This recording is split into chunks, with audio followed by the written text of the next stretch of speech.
Assalamualaikum Pak Salsabil, apa kabarnya sore ini Pak?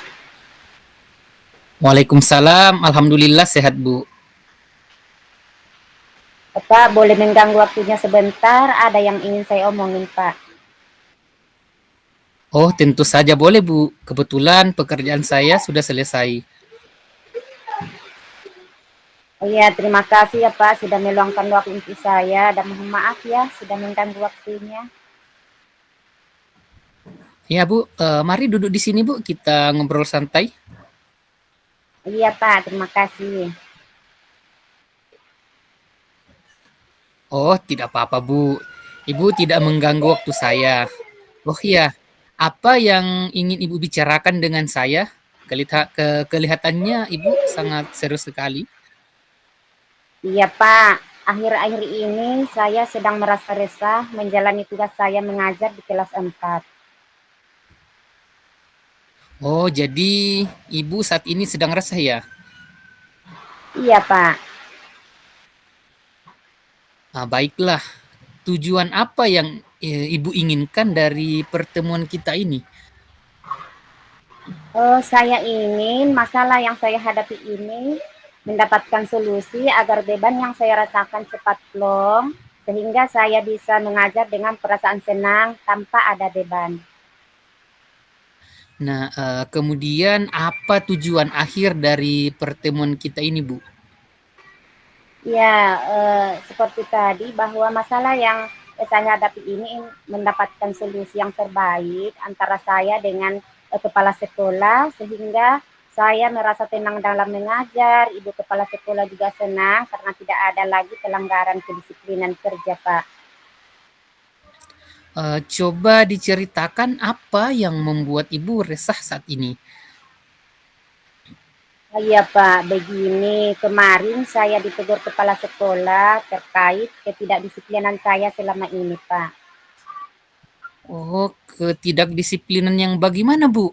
Sehingga Ibu mendapatkan teguran. Coba dijelaskan secara detail peristiwanya. Iya Pak, jadi kemarin itu saya dipanggil kepala sekolah ke ruangannya dan menanyakan keterlambatan saya akhir-akhir ini. Padahal saya selalu konfirmasi kepada wali kelas 4 kalau saya akan terlambat. Oh, lalu menurut Ibu, apa alasan yang membuat Ibu sering terlambat? Iya Pak, saya sering terlambat bukan karena tanpa alasan ya, anak saya sekarang sudah mulai masuk di TK. Jadi setiap hari, setiap pagi saya harus menyiapkan keperluan anak saya dulu, kemudian mengantarkannya ke sekolah dulu Pak. Oh, begitu masalahnya. Nah, menurut Ibu, tindakan Ibu yang sering terlambat, kemudian bertukaran jam mengajar dengan wali kelas, itu melanggar kedisiplinan yang dikeluhkan kepala sekolah atau tidak, Bu? Iya Pak, saya menyadari bahwa keterlambatan saya itu adalah sebuah pelanggaran ya, meskipun saya dengan wali kelas sudah saling baku atur tentang jam mengajar. Ya, betul sekali, Bu. Kalau hanya sekali atau dua kali, mungkin masih bisa dimaklumi. Akan tetapi, kalau sudah keseringan, pasti kepala sekolah mengambil sikap yang tegas. Karena beliau adalah pemimpin sekolah yang tentunya atas semua warga sekolah. Apabila ada yang melakukan pelanggaran, pasti beliau akan melakukan tindakan. Apalagi kita sebagai guru yang seharusnya akan menjadi contoh teladan bagi anak-anak kita di sekolah. Lalu apa yang menjadi keresahan Ibu? Oh, yang menjadi keresahan saya adalah saya merasa tidak enak dengan kepala sekolah karena ketika beliau menegur saya kemarin, saya sedikit tidak menerima ya, karena saya merasa bahwa saya sudah konfirmasikan dengan wali kelas. Saya punya alasan mengapa saya melakukannya, Pak. Oh, begitu. Jadi menurut Ibu, tindakan apa yang tepat untuk Ibu lakukan sehubungan dengan sikap Ibu yang kemarin? Seharusnya saya menerima ya dan menyadari bahwa yang saya lakukan itu memang tindakan yang salah. Kemudian apa yang Ibu dapat lakukan saat ini untuk menghilangkan keresahan yang Ibu rasakan?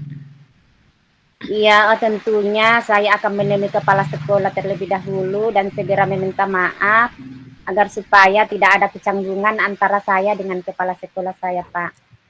Ya, betul, Bu.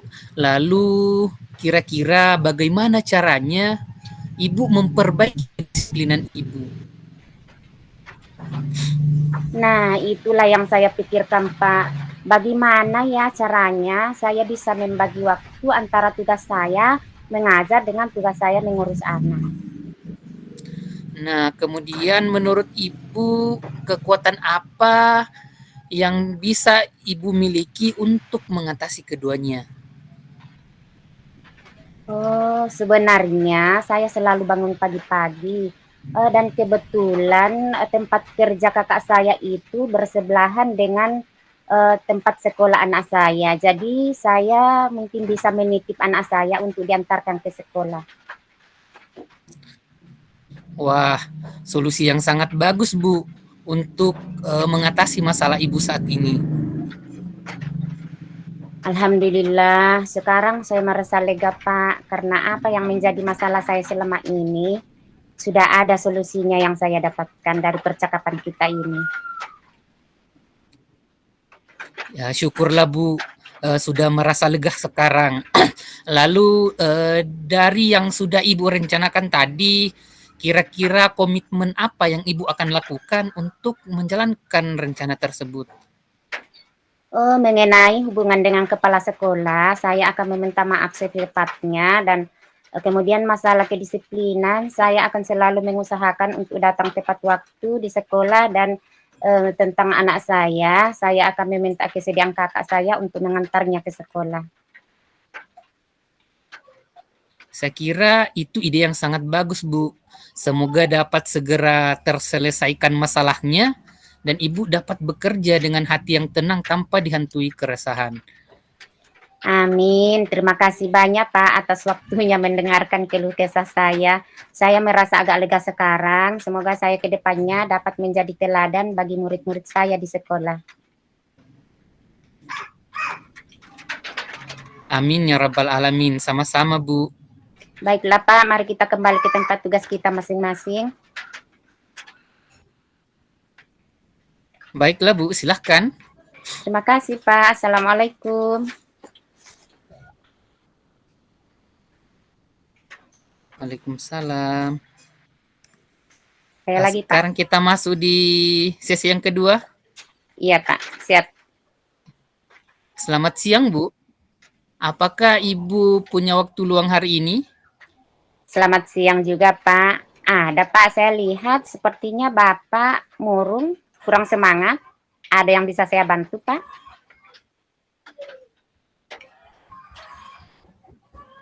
Mohon maaf, Bu. Mungkin saya mengganggu waktu Ibu. Tidak apa-apa Pak. Begini, Bu, saya ada masalah yang membuat saya tidak nyaman. Apakah Ibu bisa membantu saya? Dengan senang hati Pak. Kira-kira apa yang bisa saya bantu?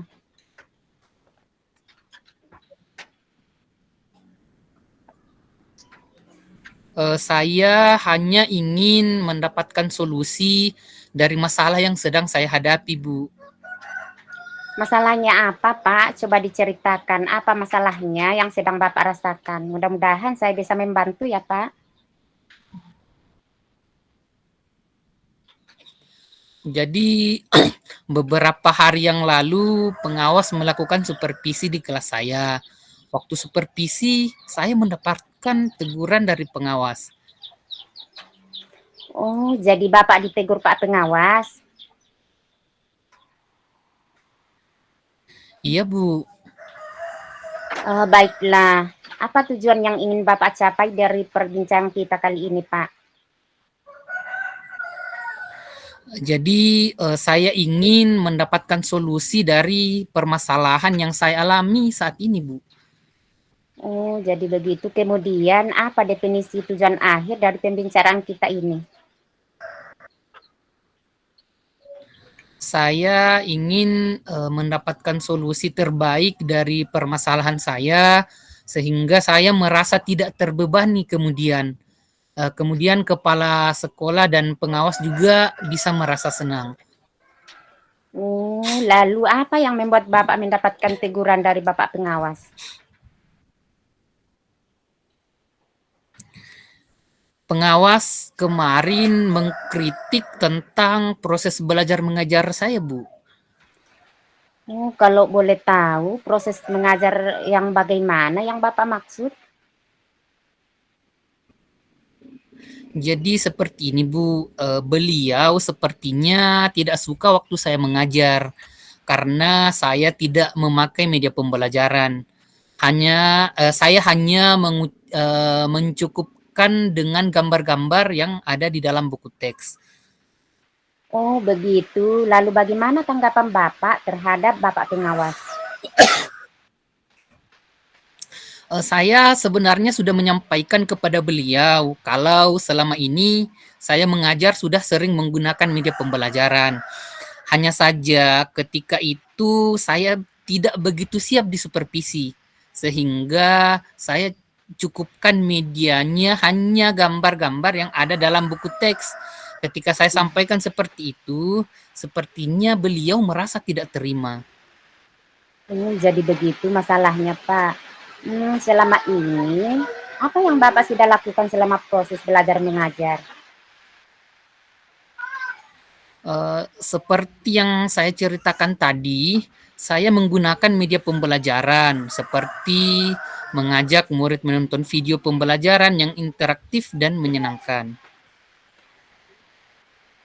Lalu apa yang menyebabkan sehingga Bapak tidak mengajak murid menonton video-video pembelajaran interaktif yang menyenangkan lagi, Pak? Begitulah, karena saya juga kurang persiapan, sehingga menurut saya gambar-gambar yang ada dalam buku teks sudah bisa membantu murid untuk memahami pelajaran. Oh, begitu. Lalu bagaimana hasilnya saat Bapak mengajar hanya menggunakan gambar-gambar yang ada dalam buku teks tersebut?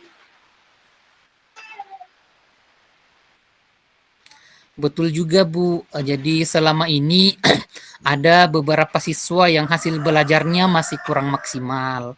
Mungkin itulah pentingnya penggunaan media pembelajaran. Mungkin harapan dari pengawas saat itu bahwa saya menggunakan media pembelajaran selain gambar-gambar dalam buku teks untuk memenuhi kebutuhan belajar murid. Lalu apa yang membuat Bapak merasa tidak nyaman? Sejujurnya, ya, saya merasa tidak nyaman karena pengawas menyampaikan hal tersebut kepada kepala sekolah saya. Saya khawatir nantinya kepala sekolah memarahi saya.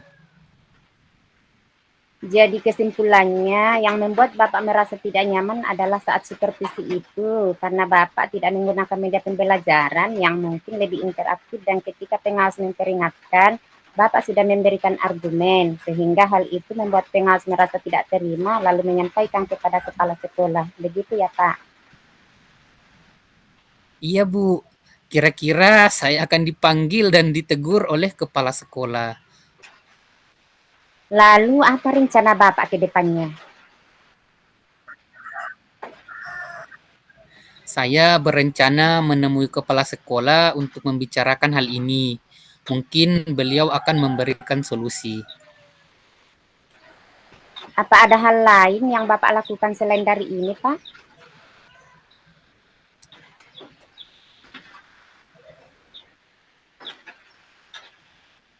Saya juga berpikir ada baiknya kalau saya juga menemui pengawas dan saya akan meminta maaf kepada beliau untuk meminta saran kepada pengawas bagaimana menjalankan proses belajar mengajar yang lebih baik. Lalu bagaimana dengan proses belajar mengajar Bapak selanjutnya?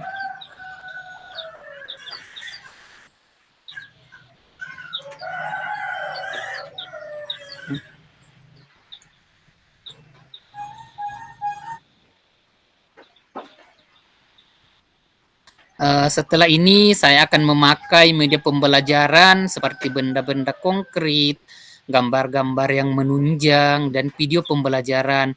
Walaupun gambar-gambar yang ada dalam buku, karena sebagian siswa sudah merasa nyaman dengan cara tersebut. Wah, luar biasa. Langkah yang Bapak ambil sudah tepat sekali. Saya sangat setuju dengan ide Bapak itu. Ya syukurlah, sekarang saya merasa lega, karena jujur saya takut mengambil langkah dalam menyelesaikan ini. Apalagi sudah berurusan dengan atasan kita. Agak khawatir, takutnya nanti salah langkah. Syukurlah. Komitmen apa yang akan Bapak lakukan untuk menjalankan rencana itu? Untuk hal ini dalam proses belajar mengajar, saya akan kurikulum, kemudian mematuhi aturan-aturan yang ada, termasuk aturan dari pengawas tentang penggunaan media pembelajaran. Lalu dukungan apa yang Bapak butuhkan untuk melakukan komitmen tersebut? Itu juga masih dalam tahap pikiran saya, Bu. Mungkin saya akan mencoba berkomunikasi dengan teman guru sesama wali kelas, jadi kami nanti bisa sama-sama saling mengingatkan.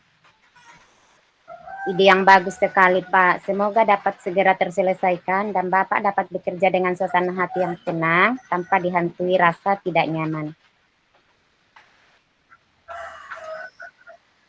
Amin. Terima kasih banyak, Bu, untuk wawancaranya. Sekarang saya merasa lega. Amin, sama-sama, Pak.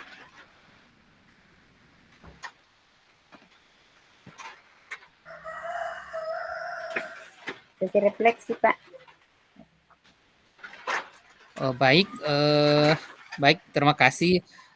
Dalam melakukan coaching tentu ada beberapa tahapan-tahapan atau alur-alur yang harus kita penuhi. Nah, kira-kira alur apa saja yang dapat kita lakukan dalam melakukan coaching, Bu? Iya, dalam melakukan coaching tentunya kita akan melakukan alur tirta, yaitu yang pertama adalah tujuan, kemudian yang kedua identifikasi, yang ketiga rencana aksi, kemudian yang keempat adalah tanggung jawab. Nah, kemudian pertanyaan saya, Pak, ada beberapa kompetensi coaching yang kita lalui ketika kita melakukan coaching. Baik, Bu, terima kasih atas pertanyaannya. Menurut saya kompetensi coaching yang harus kita miliki itu yang pertama adalah bagaimana kita hadir sepenuhnya. Kemudian bagaimana kita menjadi pendengar yang aktif, serta bagaimana mengajukan pertanyaan yang berbobot. Saya pikir seperti itu, Bu.